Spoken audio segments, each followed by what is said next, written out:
बड़ी खबर यह है कि धर्मांतरण गिरोह पर बड़ा खुलासा, नरसिंहा नंद की हत्या करने मंदिर गया था रमजान।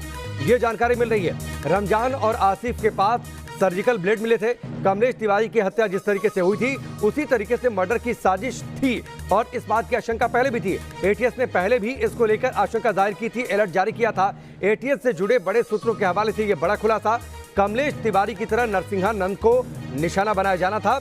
ये इस वक्त की बड़ी खबर है जो जानकारी मिल रही है एटीएस सूत्रों के हवाले से।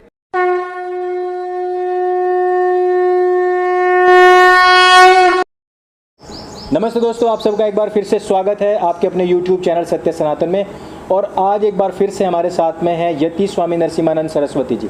आपने देखा ही होगा यति स्वामी जी के ऊपर पहली चीज़ कि उनके ऊपर काफ़ी सारे हमले हुए, फतवे दिए गए, फिर उनके खिलाफ नफरत भड़काई गई, फिर उसके बाद में यहाँ पर मतांतरित लोगों को सर्जिकल ब्लेड दे करके भेजा गया।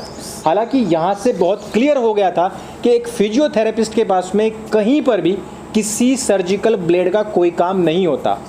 और उसके बाद में आपने देखा कि परत दर परत सलीमुद्दीन, उसके बाद में फिर उमर गौतम, जहांगीर, एटीएस, हजार लोगों का मतांतरण और उन मतांतरित हिंदुओं के अंदर हिंदुओं के प्रति नफरत और ऐसे उन संतों की हत्या का प्लान जिनके सुरक्षा के लिए, जिनको बचाने के लिए, जिनके धर्म की रक्षार्थ जो वो कार्य कर रहे हैं, जिसके प्रति आज करोड़ों हिंदुओं की नज़र जमी हुई है डासना मंदिर पर, ऐसे एक संत को मारने के लिए उन्हीं मतांतरित हिंदुओं का प्रयोग भी किया जाता है। उन सभी विषयों के ऊपर हम बात करेंगे, लेकिन सबसे पहले स्वामी जी का एक बार फिर से सत्य सनातन पर स्वागत है। स्वामी जी, आपका बहुत बहुत स्वागत है। हर हर महादेव। अंकुर, आपका बहुत बहुत धन्यवाद है मेरी बात सुनने के लिए, मेरे पास आने के लिए, शिव शक्ति धाम डासनाग को पहचान दिलवाने के लिए। आपने हमें दुनिया में, आपकी वजह से हमें दुनिया बहुत कुछ जानी है। आपका बहुत बहुत साधुवाद, बहुत बहुत धन्यवाद, बहुत बहुत आपका आशीर्वाद। आप बहुत अच्छा काम कर रहे हैं, हमारी शुभकामनाएं आपके साथ। स्वामी जी, आपके ऊपर ये जो इतने हमले हो रहे हैं, चाहे वो वाचिक हों, कायिक हों या मानसिक हों, हर तरीके से आपके खिलाफ एक माहौल बनाने की कोशिश हो रही है। हालांकि जब हमने आसिफ का मामला देखा उसमें झूठ पकड़े गए, फिर उसके बाद में हमने कासिफ का मामला देखा उसमें हमने झूठ पकड़े, उसके बाद में जैसे ही ये मामला आता है कि दिल्ली के अंदर 12 साल की बच्ची के साथ में दुष्कर्म हो जाता है, सारा का सारा गैंग फेविकोल पी करके भूमिगत हो जाता है। लेकिन मामला डासना का होता है, चाहे वो झूठा ही क्यों ना हो, सब के सब लोग उभर करके आ जाते हैं। ये क्या वजह है कि यति स्वामी नरसिम्हानंद सरस्वती माँ और महादेव के इस प्राचीन स्थल के ऊपर, इस डासना मंदिर को टारगेट करके ये सारे के सारे हमले क्यों हो रहे हैं? क्या वजह है? क्या इन लोगों की प्लानिंग है? आप क्या सोचते हैं? देखिए अंकुर, हम बहुत दिनों से इस्लाम के जिहाद पर काम कर रहे थे, बहुत दिनों से हम इस्लाम के जिहाद को पढ़ रहे थे। बहुत दिनों से हमारी दृष्टि ये थी कि इस्लाम का जिहाद केवल हिंदुओं का दुश्मन नहीं है जी। इस्लाम का जिहाद दुनिया के हर उस व्यक्ति का दुश्मन है जो मुसलमान नहीं है जी। जो भी मुसलमान नहीं है, चाहे वो ईसाई हो, चाहे वो यहूदी हो, चाहे वो बौद्ध हो, चाहे वो जैन हो, चाहे कोई भी हो जी। चाहे वो एथिस्ट ही क्यों ना, नास्तिक ही क्यों ना हो, वो इस्लाम का जिहाद सबका दुश्मन है। वो कहते हैं कि जो मोहम्मद को नहीं मानता और जो अल्लाह को नहीं मानता, हम उसको खत्म करेंगे, वो काफिर है, उसे खत्म करेंगे जी। जिसने अल्लाह और मोहम्मद से इनकार कर दिया वो काफिर है, उसको खत्म करना उनका सबसे बड़ा उद्देश्य है। और कुरान में बिल्कुल स्पष्ट आदेश है कि दुनिया में जब तक एक भी काफिर जिंदा रहेगा उनका जिहाद चलता रहेगा। एक भी काफिर के जिंदा रहने तक उनका जिहाद चलता रहेगा। हम बहुत दिनों से एक बात समझ में हमारे में आ गई थी कि हमें पूरी दुनिया के सभी काफिरों से बात करनी चाहिए जी। तो हमने एक विचार बनाया कि पूरी दुनिया के काफिरों तक एक संदेश भेजते हैं कि ये इस्लाम का जिहाद केवल हमारा दुश्मन नहीं है, ये आपका भी दुश्मन है। और हम पूरी दुनिया के धर्म गुरुओं को बुलाते हैं, पूरी दुनिया के धर्म गुरुओं को बुलाकर हम जो है उनसे अपनी पीड़ा बताते हैं, जो भारत में हो रहा है वो बताते हैं। देखिए अगर मेरा एक बहुत स्पष्ट अनुमान है कि केवल 2029 में भारत का प्रधानमंत्री मुसलमान हो जाएगा जी। 10 साल से छोटे बच्चे अब उनमें हमसे ज़्यादा हो गए, तो केवल 10 साल के अंदर 2000, बल्कि 10 भी नहीं 8 साल रह गए अब, तो 2029 में भारत का प्रधानमंत्री मुसलमान हो जाएगा। एक बार भारत का प्रधानमंत्री मुसलमान हुआ, एक बार यदि भारत का प्रधानमंत्री मुसलमान हुआ तो अगले केवल 20 सालों में कम से कम 40 करोड़ हिंदू, 50 करोड़ हिंदू धर्म परिवर्तन करेंगे और 10 करोड़ हिंदू जो बचेंगे वो या तो अमेरिका में रहेंगे, कनाडा में रहेंगे, लंदन में रहेंगे, यूरोप में रहेंगे, विस्थापित हो जाएंगे, या यहाँ के रिफ्यूजी कैंपों में रहेंगे। जैसे रिफ्यूजी कैंपों में ISIS ने यजीदियों वगैरह को डालवा दिया है UNO के उसमें, बिल्कुल। तो इस तरह से रिफ्यूजी कैंपों में रहेंगे। भारत का अस्तित्व खत्म हो जाएगा, सनातन धर्म भारत भूमि पे खत्म हो जाएगा। और अगर भारत भूमि पे सनातन खत्म हुआ तो इस्लाम के जिहाद के पास दुनिया की सबसे अच्छी लैंड, सबसे फर्टाइल लैंड, जहां सारे साधन है, वो होगी। फिर इस्लाम के जिहादी जो ISIS ने कहा था कि 2020 तक हम भारत को जीत लेंगे, उनका शुरू में लक्ष्य था। ये तो नरेंद्र मोदी जी की सरकार होने की वजह से वो नहीं जीत पाए। अगर और किसी की सरकार होती तो वो स्पष्ट जीत भी लेते। तो उन्होंने इस टारगेट को 2029-2030 तक खिसका दिया है। अब वो 2030 तक भारत पे कब्जा कर लेंगे। एक बार भारत पे कब्जा करके वो इसे स्टेशन बना के फिर पूरी दुनिया से लड़ेंगे। इस चीज को पूरी दुनिया को समझाने के लिए हमने विश्व धर्म संसद का आयोजन किया है। 5 दिवसीय विश्व धर्म संसद है, ये हरिद्वार में होनी है 15 दिसंबर से लेकर 19 दिसंबर तक। तो इस्लाम के जिहादियों ने पहली बार एक ऐसी सोच देखी थी जो पूरी दुनिया के काफिरों को एक कर, और इस्लाम के जिहादी तो जानते हैं कि वो सबके दुश्मन है। भाई अमेरिका में वो ईसाइयों से लड़ रहे हैं, चाहे किसी भी स्तर पर लड़ रहे हैं, यूरोप में ईसाइयों से लड़ रहे हैं, जहां वो बौद्धों के साथ रह रहे हैं वहां बौद्धों से लड़ रहे हैं, जहां एथिस्टों के साथ रह रहे हैं एथिस्टों से लड़ रहे हैं, जहां कम्युनिस्टों के साथ रह रहे हैं कम्युनिस्टों से लड़ रहे हैं, यहाँ हमें मार रहे हैं। उनका लक्ष्य तो मारना है सबको, वो तो सबका कत्ल कर रहे हैं। तो उनकी समझ में ये आ गई कि ये आदमी खतरनाक है, ये आदमी पूरी दुनिया को वो बात बता रहा है जो वास्तविकता है। और जितने भी लोग आज इस्लाम की वास्तविकता दुनिया को दिखा रहे हैं, चाहे उसमें अंकुर आर्य हो, चाहे शुभम मंगला हो, चाहे कोई भी हो, वो सब कहीं ना कहीं डासना देवी मंदिर आते जाते रहते हैं। उन्हें लगता है कि ये परिवार स्ट्रांग होता जा रहा है, तो उन्हें ये लगता है कि इस परिवार को खत्म करना बहुत जरूरी है। फिर एक इसका अंकुर एक बहुत बड़ा कारण है, आपने ध्यान दिया हो, पहले लोग जो इस्लाम का पैगंबर जो चला, पैगंबर तो मैं से नहीं मानता था, लेकिन जो इस्लाम का जन्मदाता है, मोहम्मदवादियों का जो सबका गुरु है मोहम्मद, पहले हिंदू बड़े फक्र से उसे मोहम्मद साहब बोलते थे। अब कोई उसे मोहम्मद साहब नहीं बोलता, अब सीधे उसे मोहम्मद बोलने लगे। तो वो उसमें भी बहुत बड़ा हाथ हमारा और हमारे अपने बच्चों का रहा है, जिसमें आप भी हैं और भी बहुत सारे बच्चे हैं, उनका हाथ रहा है। उनके कारण मोहब्बत की सच्चाई दुनिया को पता चली। तो अब उन्होंने टारगेट किया कि अगर इसी तरह से ये सच्चाई पता चलती रही तो एक दिन दुनिया उन्हें खत्म कर देगी, समझ जाएगी और अपने आप को बचा लेगी। वो ये नहीं चाहते, तो उन्होंने हमें और हमारे मंदिर को टारगेट बनाया है। ये सारे षड्यंत्र उसी के कारण यहाँ पर हो रहे हैं। सच्चाई खुलने के बाद में ये बौखलाहट है कि उन्होंने इसको टारगेट करना शुरू किया है। हमारे दर्शक जानते हैं कि जब सत्य सनातन बिल्कुल अपने बचपन में शुरुआत में था और सबसे पहली बार हम जब डासना मंदिर आए थे, डासना में जब हमने स्वामी जी से बात की थी तो स्वामी जी ने उस समय पर बहुत सारी चीज़ें बताई थी और हमारे बहुत सारे दर्शकों ने कहा था कि ये बहुत हैवी कंटेंट हो गया है, क्योंकि हिंदुओं को अक्सर कर वो बहुत ही सोफिस्टिकेटेड भाषा सुनने की आदत हो चुकी है। लेकिन अब धीरे धीरे जैसे वो टाइम पीरियड बीता, 2020 गुजरा और उसके बाद में उन लोगों की जो अंदर की बौखलाहट थी, जो अकुलाहट थी, वो मचली। उन्होंने कहा कि 2020 का जो हमारा टारगेट था वो हम अचीव नहीं कर पाए।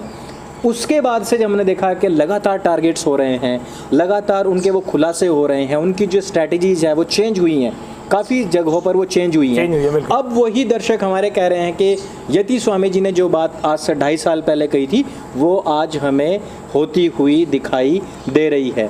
तो स्वामी जी जो आपने बातें कही हैं और जो आप आज कह रहे हैं वो कहीं ना कहीं भविष्य का परिदृश्य दिखाती हैं।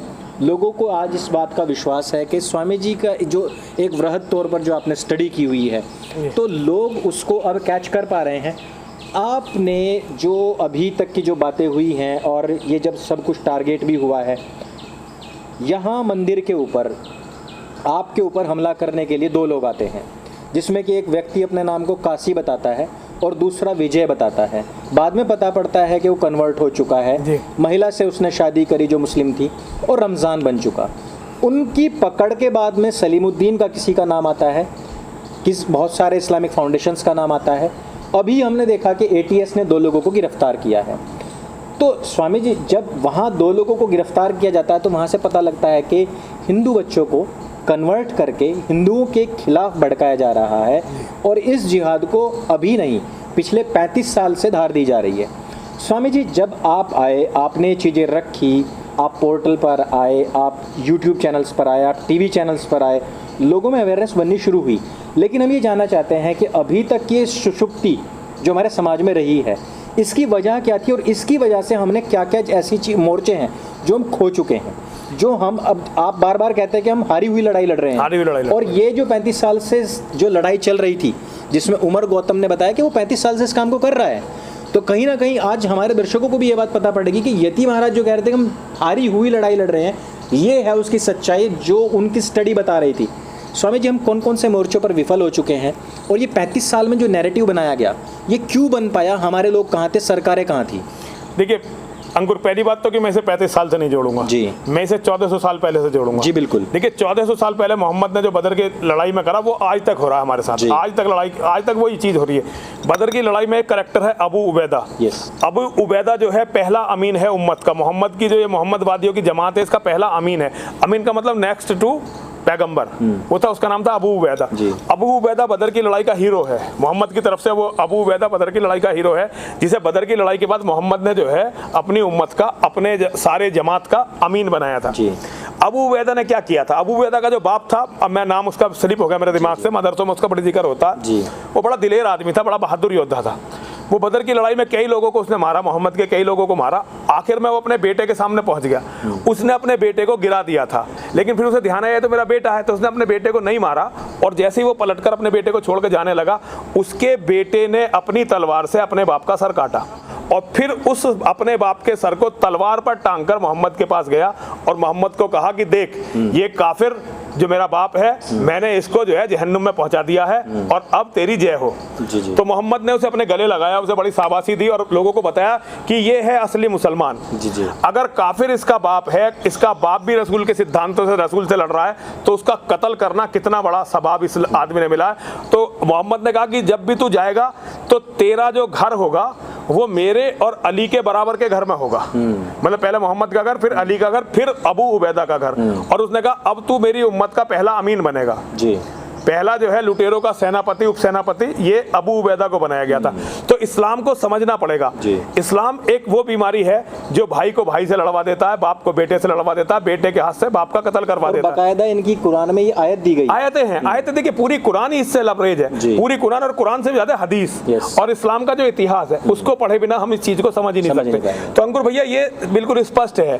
तो ये जो चीज मोहम्मद ने शुरू की कि भाई के हाथ से भाई को मरवा दो, बाप के हाथ से बेटे को मरवा दो, चाचा के हाथ से भतीजे को मरवा दो, मामा के हाथ से भांजे को मरवा दो, वो आज हमारे समाज में मुसलमान ये मौलवी करके दिखा रहे हैं। देखिए कितने कमाल की बात है। विपुल विजय वर्गीय उसका नाम था, बच्चे का नाम, उसको एक हिंदू लड़की, देखिए अंकुर आपकी मेरी जब भी बात हुई होगी, मैंने हमेशा हिंदुओं से कहा है कि किसी भी मुसलमान लड़की से शादी मत करो, क्योंकि मुसलमान लड़की जो है बिल्कुल एक तरह से नागिन जैसी होती है, वो बर्बाद कर देती है।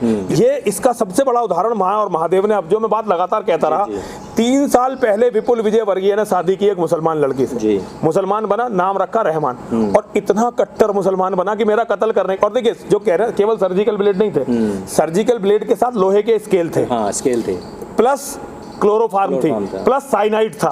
साइनाइड उनके पास पकड़ा गया, पुलिस ने ये दबा दिया, लेकिन फैक्ट ये कि उन्के पास साइनाइड, तो सफेद पाउडर था, वो पाउडर जैसी चीज जो थी वो उनके पास साइनाइड था, बहुत थोड़ा सा था।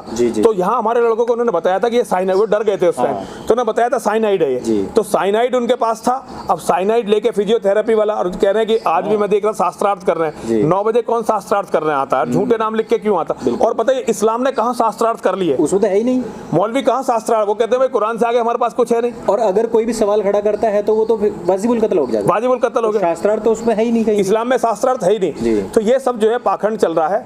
हमारे कत्ल के लिए वो लोग आए थे, और ये जो 1000 लोगों की बात करी, ये आंकड़ा बहुत भयानक है। अंकुर जब ये आंकड़ा सच्चा आएगा तो ये बहुत भयानक आंकड़ा, ये लाखों में है, ये आंकड़ा लाखों में है। और केवल ये एक गिरोह नहीं है, उमर गौतम का गिरोह नहीं है, ऐसे कई गिरोह हैं, ऐसे बहुत सारे गिरोह हैं, तबलीगी जमात का गिरोह है, और ये देवबंदियों का गिरोह, मतलब ऐसे बहुत सारे गिरोह हैं।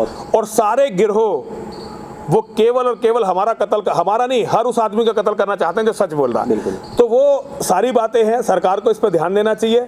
एटीएस का बहुत बहुत धन्यवाद। देखिए एटीएस ने वास्तव में बहुत अच्छा काम किया है, जिन्होंने भी ये केस खोला। किसी को उम्मीद नहीं थी कि ये केस इतना आगे तक खोल के कोई दिखाएगा, हमें पता थी ये ऐसा है, और हम लगातार बता रहे थे कि भाई इसे गंभीरता से लो। स्थानीय पुलिस ने हमारी बात कम सुनी, लेकिन एटीएस ने और ऊंची जो एजेंसियां हैं उन्होंने जो काम करके दिखाया, ये काबिल तारीफ है। और इसमें अभी भी बहुत कुछ रह गया है, अभी भी ये केस पूरा नहीं खुला। इसकी अगर और परतें खोली जाएंगी तो बहुत बड़े बड़े लोग गिरफ्तार होंगे। आई थिंक अभी ये चल ही रहा है मामला, अभी चल ही रहा है, अंडर प्रोसेस ही है, अभी चल ही रहा है, और भी कुछ चीजें होंगी। मतांतरण पर जो कानून उत्तर प्रदेश सरकार ने बनाया है, किस नज़रिए से आप देखते हैं कि जो आपने बताया कि लव जिहाद हो या रिवर्स लव जिहाद हो, हमारा लड़का हो या लड़की हो, सबको सिर्फ इस्लामिक बनाने का प्रयास किए जा रहे हैं। इसमें हमने देखा है कि ज़बरदस्ती कुछ डेफ बच्चियाँ भी थे, कुछ को डरा करके धमका के, किसी को पैसे के, किसी को विवाह के, इस तरीके से इस्लाम में उनको ज़बरदस्ती कन्वर्ट किया गया है। जो कानून आया है, कानून को किस परिप्रेक्ष्य में आप देखते हैं? देखिए, कानून अभी और सख्त होने चाहिए जी, चाहे वो लव जिहाद पे कानून हो, चाहे इस पे कानून बहुत सख्त है कि कानूनों से कुछ रुक नहीं रहा जी। योगी जी जो कानून बना रहे हैं बहुत अच्छी इच्छा से बना रहे हैं, मनसा उनकी अच्छी है, उनकी साफ, उनकी गलती नहीं है, लेकिन वो मतलब अभी हिंदुस्तान में हिंदू इस्लाम को समझे नहीं है। इस्लाम को कानून से नहीं मनाया जा सकेगा, इस्लाम कानून को मानता नहीं है, कानून से इस्लाम को मनाया नहीं जा सकेगा। इस्लाम को समझाने के लिए हमें कड़े कदम उठाने पड़ेंगे, वो बहुत बड़े कदम होंगे। उसके लिए मुझे नहीं लगता कि भारत की राजनीति का कोई नेता तैयार है, तो इसीलिए हिंदुओं का भविष्य बहुत ही दुर्भाग्यपूर्ण स्थिति में इस टाइम अटका हुआ है। स्वामी जी, चलते चलते हम चाहते हैं कि युवाओं के लिए आप कुछ संदेश दें। देखिए, हर बार की तरह युवाओं के लिए केवल एक इतना संदेश है, अपने बच्चों के अपने भविष्य को केवल नेताओं के भरोसे ना छोड़ें, अपनी महिलाओं का मान सम्मान रखना सीखें, अपनी महिलाओं की रक्षा करनी सीखें और घर में बच्चे पैदा करें और बच्चों को इस लायक बनाएं कि उनके बच्चे पैदा करने का मतलब ये नहीं 1-2 बच्चे पैदा कर लिए, कम से कम 5-6 बच्चे पैदा करें और बच्चों को इस लायक बनाएं कि उनके बच्चे अपने अस्तित्व की रक्षा करें, अपने धर्म की रक्षा करें, अपने परिवार की रक्षा करें। और एक सबसे जरूरी बात, हिंदुओं को कुछ भी करके जातिवाद से छुटकारा पाना पड़ेगा। अगर हिंदुओं ने जातिवाद से छुटकारा नहीं पाया तो हिंदुओं को कोई नहीं बचा सकेगा जी। स्वामी जी, वो भी बताइए कि 1 लाख का फोन जो लेके घूम रहे हैं और घर में चाकू तलक नहीं है सब्जी काटने का भी, वो जरूर बताइए कि मैं देख रहा हूँ कि 1 लाख रुपए के फोन का ट्रेंड ज्यादा है। 1 लाख रुपए का फोन लेके घूमते हैं, कई लाख रुपए की जो है गाड़ी लेके घूमते हैं, प्लॉट खरीदे जा रहे हैं पागलों की तरह और घर में जो है कुछ भी नहीं है। जबकि मुसलमानों की कुरान बिल्कुल तयशुदा, देखिए कुरान जब तक ये नहीं पढ़ेंगे लड़के, हदीस नहीं पढ़ेंगे ना, पता ही नहीं चलेगा। भाई उनकी नजर तुम्हारी औरतों पर है, तुम्हारी संपत्ति पर है, उन्हें सब कुछ खत्म करना है और तुम उनका आराम से शिकार बन रहे हो, भेड़ों की तरह रह रहे हो। देखिए, हिंदू अंकुर कभी भी भेड़ नहीं था, हिंदू स्वभाव से जन्म से शेर है, लेकिन झूठे धर्मगुरुओं ने, झूठे मार्गों ने हिंदुओं को आज चूहों की तरह बना दिया है, कीड़े मकोड़ों की तरह बना दिया, भेड़ों की तरह बना दिया। तो हिंदुओं को झूठे धर्म के आवरण को छोड़कर श्रीमद् भगवत गीता जो योगेश्वर श्री कृष्ण की है उसकी शरण में जाना पड़ेगा, वेदों की शरण में जाना पड़ेगा, राम को फॉलो करना पड़ेगा। केवल माला पे राम राम जपने से कुछ नहीं होने वाला, राम को फॉलो करना पड़ेगा, योगेश्वर को फॉलो करना पड़ेगा, बाबा परशुराम जी को फॉलो करना पड़ेगा, उनके जैसा बनना पड़ेगा। अगर आप उनके पथ पर नहीं चलते, उनके जैसे नहीं बनते, तो आप ना अपने धर्म को बचा पाएंगे, ना अपने परिवार को बचा पाएंगे, ना अपनी महिलाओं को बचा पाएंगे, ना अपने अस्तित्व को बचा पाएंगे।